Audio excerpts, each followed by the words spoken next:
सभी लोग यहाँ प्रैक्टिस से लगाइए और देखिए आपके कितने क्वेश्चन सही हो रहे हैं। आइए देर ना करते हुए शुरू करते हैं आज का पहला प्रश्न।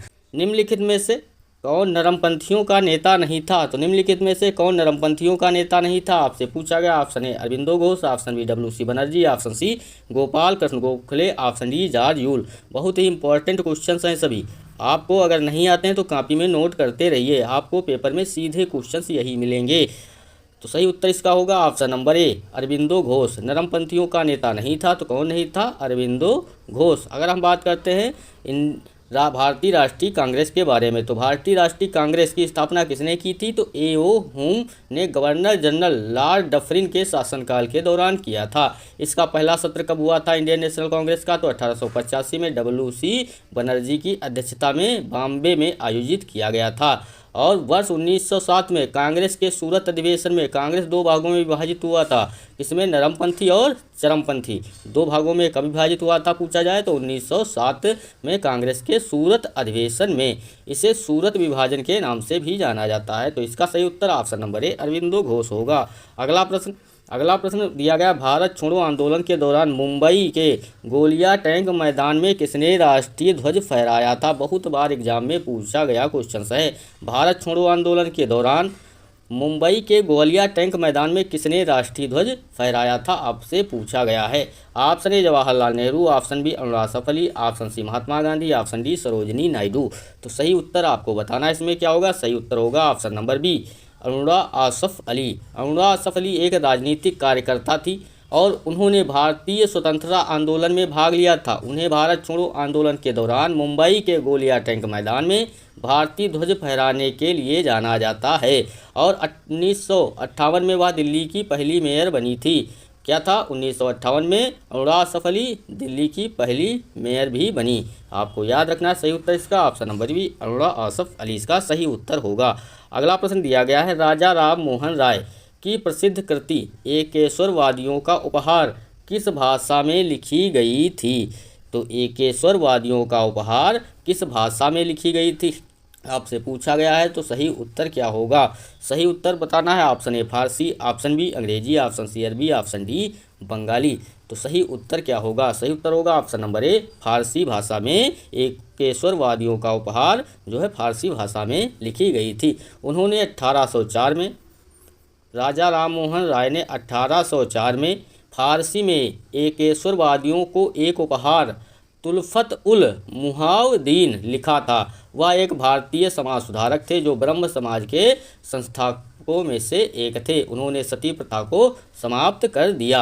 आपको ये सब याद रखना है। अगर पूछा जाए कि राजा राम मोहन राय को राजा की उपाधि किसने दी थी? तो राजा राम मोहन राय को राजा की उपाधि अकबर द्वितीय ने दी थी। किसने दी थी? अकबर सेकंड ने राजा राम मोहन राय को राजा की उपाधि दी थी। आपको ये सब याद रखना है। अगला प्रश्न दिया गया है, जल्दी से सभी लोग वीडियो को लाइक एंड चैनल को सब्सक्राइब जरूर कर लें। जो वीडियो को लाइक नहीं किए तो लाइक कर लें, चैनल को सब्सक्राइब नहीं किया तो सब्सक्राइब जरूर कर लें। अगला प्रश्न दिया गया है, पूसा हाइब्रिड 4 किसकी संकर प्रजाति है? तो पूसा हाइब्रिड 4 किसकी संकर प्रजाति है? ऑप्शन दिया गया आलू, ऑप्शन बी टमाटर, ऑप्शन सी केला, ऑप्शन डी पपीता। तो सही उत्तर इसमें होगा ऑप्शन नंबर बी टमाटर। पूसा हाइब्रिड 4 किसकी संकर प्रजाति है? तो टमाटर की संकर प्रजाति है। आपको इसका सही उत्तर याद रखना है। अगला प्रश्न दिया गया है, निम्नलिखित में से कौन सा जिला उत्तर प्रदेश में कत्था उद्योग के लिए प्रसिद्ध है? तो निम्नलिखित में से कौन सा जिला जो है कत्था उद्योग के लिए प्रसिद्ध है आपसे पूछा गया है। सही उत्तर आपको बताना है इसका सही उत्तर क्या होगा। Option A Bareilly, option B Kanpur, option C Gorakhpur, option D Meerut. तो सही उत्तर होगा बरेली। बरेली जिला उत्तर प्रदेश में कत्था उद्योग के लिए प्रसिद्ध है। सही उत्तर ऑप्शन नंबर ए होगा। मुख्य रूप से फर्नीचर, माचिस की डिब्बी, फर्श के कपड़े, बेंत की छड़ें और कालीन निर्माण उद्योगों के लिए भी प्रसिद्ध है। आपको याद रखना है सही उत्तर ऑप्शन नंबर ए बरेली इसका सही उत्तर होगा। अगर हम लोग बात करें मेरठ, मेरठ अपनी कैंची, खेल के सामान और गजक के लिए प्रसिद्ध है। मेरठ भारत की खेल राजधानी और औद्योगिक भूमि की उपलब्धता के साथ भी है। तो आपको याद रखना है सही उत्तर इसमें ऑप्शन नंबर ए बरेली होगा। और मेरठ जो है किसके लिए प्रसिद्ध है? तो अपनी कैंची, खेल के सामान, गजक के लिए प्रसिद्ध है। मथुरा, मथुरा की बात करें, सॉरी इसमें मथुरा नहीं दिया गया है ऑप्शन में। अगला प्रश्न दिया गया है, निम्नलिखित में से कौन सा भाग म्यांमार के साथ अपनी सीमा साझा नहीं करता है? तो निम्नलिखित में से कौन सा राज्य म्यांमार के साथ अपनी सीमा साझा नहीं करता है? Option A Mizoram, option B Assam, option C Manipur, option D Arunachal Pradesh. तो सही उत्तर इसमें क्या होगा? Option number B Assam. Assam जो है म्यांमार के साथ अपनी सीमा साझा नहीं करता है। तो म्यांमार 4 पूर्वोत्तर भारतीय राज्यों अरुणाचल प्रदेश, नागालैंड, मिजोरम और मणिपुर के साथ सीमा साझा करता है। असम की राजधानी क्या होगी? असम की राजधानी दिसपुर, मिजोरम की आइजोल, मणिपुर की इम्फाल, अरुणाचल प्रदेश की ईटानगर। आपको राजधानी भी याद करते रहना है क्योंकि एग्जाम में पूछी जा सकती हैं। अगला प्रश्न दिया गया है, उत्तर प्रदेश में निम्नलिखित जिलों में से कौन सा नेपाल के साथ सीमा साझा नहीं करता है? तो उत्तर प्रदेश के निम्नलिखित जिलों में से कौन सा नेपाल के साथ सीमा साझा नहीं करता है? आपसे पूछा गया। Option A Balrampur, option B Shravasti, option C Kushinagar, option D Lakhimpur Kheri. तो सही उत्तर इसमें क्या होगा? सही उत्तर option number C Kushinagar. Uttar Pradesh राज्य नेपाल के साथ कुल 7 जिलों को छूते हुए 599 किलोमीटर लंबी खुली सीमा साझा करता है, जिसमें पीलीभीत, लखीमपुर खीरी, बहराइच, श्रावस्ती, बलरामपुर, सिद्धार्थनगर और महाराजगंज उत्तर प्रदेश की 9 अलग अलग राज्यों से लगती है। अगला प्रश्न आपको इसमें याद रखना है कुशीनगर। अगला प्रश्न दिया गया है, भारत के किस राज्य में सिंचाई के अंतर्गत फसल भूमि का प्रतिशत सबसे अधिक है? बहुत ही महत्वपूर्ण क्वेश्चन है।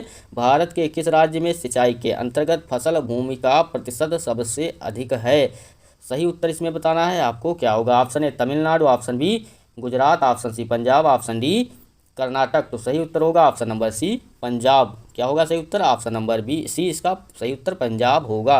सिंचाई के तहत भूमि के मामले में पंजाब देश में सबसे ऊपर है, जिसकी 98% फसल भूमि सिंचाई के अंतर्गत आती है। तो सही उत्तर ऑप्शन नंबर सी होगा। अगला प्रश्न दिया गया है, निम्नलिखित में से कौन सी नदी कश्मीर के दक्षिण पूर्वी भाग में वेरीनाग में एक झरने से निकलती है? तो आपको इसका सही उत्तर बताना होगा। क्या होगा? निम्नलिखित में से कौन सी नदी कश्मीर के दक्षिण पूर्वी भाग में वेरीनाग में एक झरने से निकलती है? सही उत्तर इसका क्या होगा? Option A Beas, option B Jhelum, option C Chenab, option D Sutlej. तो सही उत्तर होगा option number B Jhelum. Jhelum नदी चश्मा वेरीनाग नामक एक शानदार झरने से निकलती है। आपको याद रखना है सही उत्तर इसमें झेलम इसका सही उत्तर होगा। अगला प्रश्न दिया गया है, निम्नलिखित में से किस राज्य केंद्र शासित क्षेत्र में कुल भौगोलिक क्षेत्र में मैंग्रोव क्षेत्र का प्रतिशत उच्चतम है? तो आपसे पूछा गया है, निम्नलिखित में से किस राज्य केंद्र शासित क्षेत्र में के कुल भौगोलिक क्षेत्र में मैंग्रोव क्षेत्र का प्रतिशत उच्चतम है? Option A Gujarat, option B Paschim Bengal, option C Andaman Nicobar, option D Tamil Nadu. तो सही उत्तर होगा option number C Andaman Nicobar इसका सही उत्तर होगा। अगला प्रश्न दिया गया है, अगला प्रश्न पूछा गया है, भारत की निम्नलिखित में से कौन सी झील को रामसर स्थलों में से नहीं जोड़ा गया है? तो भारत की निम्नलिखित में से कौन सी झील को रामसर स्थलों में नहीं जोड़ा गया है? ऑप्शन ए चिल्का झील, ऑप्शन बी कीथम झील, ऑप्शन सी लोकटक झील, ऑप्शन डी डल झील। तो सही उत्तर इसमें क्या होगा? सही उत्तर होगा ऑप्शन नंबर डी डल झील इसका सही उत्तर होगा। तो सभी लोग वीडियो को लाइक एंड चैनल को सब्सक्राइब करें। अगर हम लोग बात करें चिल्का झील खारे पानी की लैगून झील है, तो आपको याद रखना है। और चिल्का झील कहाँ है? तो उड़ीसा में है। चिल्का झील भारत की सबसे बड़ी झील है। अगर पूछा जाए भारत की सबसे बड़ी झील कौन सी है, तो चिल्का झील है। और डल झील की बात करें तो डल झील एक शहरी झील है जो केंद्र शासित प्रदेश जम्मू और कश्मीर में दूसरी सबसे बड़ी झील है। डल झील कश्मीर में पर्यटन और मनोरंजन का अभिन्न अंग है और इसे फूलों की झील, कश्मीर के ताज का गहना या श्रीनगर का गहना नाम दिया गया है। आपको ये सब कॉपी में नोट कर लेना है। तो सभी लोग चैनल को सब्सक्राइब एंड वीडियो को लाइक करें।